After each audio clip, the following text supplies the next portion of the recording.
అందరికీ జై శ్రీరామ్.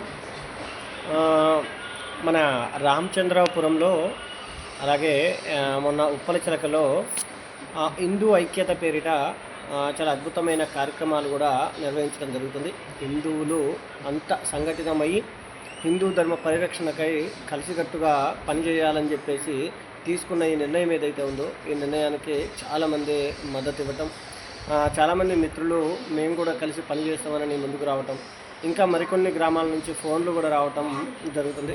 చాలా సంతోషం. ఇలాంటి కార్యక్రమం చేపట్టిన తర్వాత అందరి సహాయ సహకారాలతో చాలా ముందుకు వెళ్తున్నాం. అలాగే ఈరోజు కొన్ని విషయాలపై మన మిత్రుడు సోదరుడు జోసెఫ్ గారు కొన్ని సూచనలు సలహాలు ఇవ్వడం జరిగింది. ఒకసారి ఆ సూచనలు సలహాలను కూడా మనం కూడా చదివి తెలుసుకుందాం. గ్రూపు సభ్యులకు చిన్న విన్నపం. కదిలింది హిందూ సైన్యం మన గ్రూప్ని ఇంకా ముందుకు తీసుకెళ్లాలంటే మనం పాటించవలసిన నియమాలు కొన్ని ఉన్నాయి అని ఆయన తెలియజేశారు. మొదటిది, మనం ఎక్కడైనా సమావేశం అయ్యేటప్పుడు ఖచ్చితంగా సమపాలన పాటించాలి. ఒక మనిషి కేవలం 5 నుంచి 10 నిమిషాల లోపు సందర్భాన్ని ముగించేటట్టుగా ప్లాన్ చేసుకోవాలి. మంచి ఆలోచన.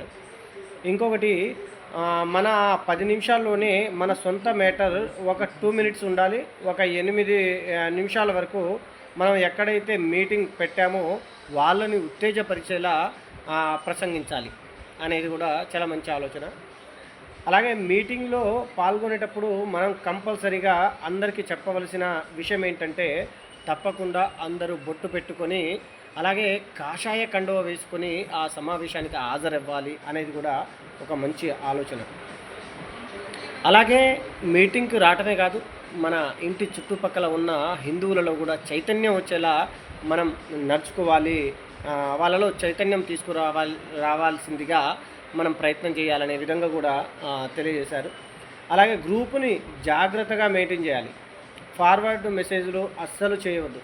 వీడియోలు ఫోటోలు వద్దు. మన గ్రూప్ వాళ్ళు ఎక్కడైనా మీటింగ్ పెడితే ఆ రోజు ఫొటోస్ దానిలో ఉండాలి, దానికి సంబంధించిన మ్యాటర్ ఉండాలి. ఇంకా డైలీ ఒక టాపిక్ మీద గ్రూప్లో ఏదో ఒక మెసేజ్ వస్తుంది, ఇంకా అంతే, గ్రూప్లోనే వేరే ఏ వీడియోస్ వద్దు అనే విధంగా మన మిత్రుడు జోసెఫ్ అనగానే చాలామందికి ఇదేదో క్రైస్తవ పేరు కదా అని అనుకుంటారు.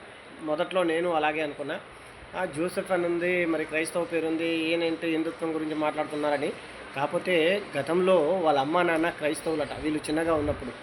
తర్వాత వీళ్ళు పెద్ద అయిన తర్వాత నిజం తెలుసుకొని హిందూ ధర్మం యొక్క గొప్పదనం తెలుసుకొని మళ్ళీ తిరిగి హిందుత్వంలోకి వచ్చి ఈరోజు సనాతన ధర్మం గొప్ప స్థాయిలో ఉండేలా తమ వంతు ప్రయత్నం చేస్తూ ముందుకు వెళ్తున్నారు. ఆ మిత్రులకు ప్రత్యేకంగా ధన్యవాదాలు తెలియజేసుకుంటున్నాం. అలాగే మన మిత్రుడు జోసెఫ్ కూడా చెప్పిన విషయాలను తప్పకుండా మనందరం పాటిద్దాం, ధర్మాన్ని పరిరక్షిద్దాం.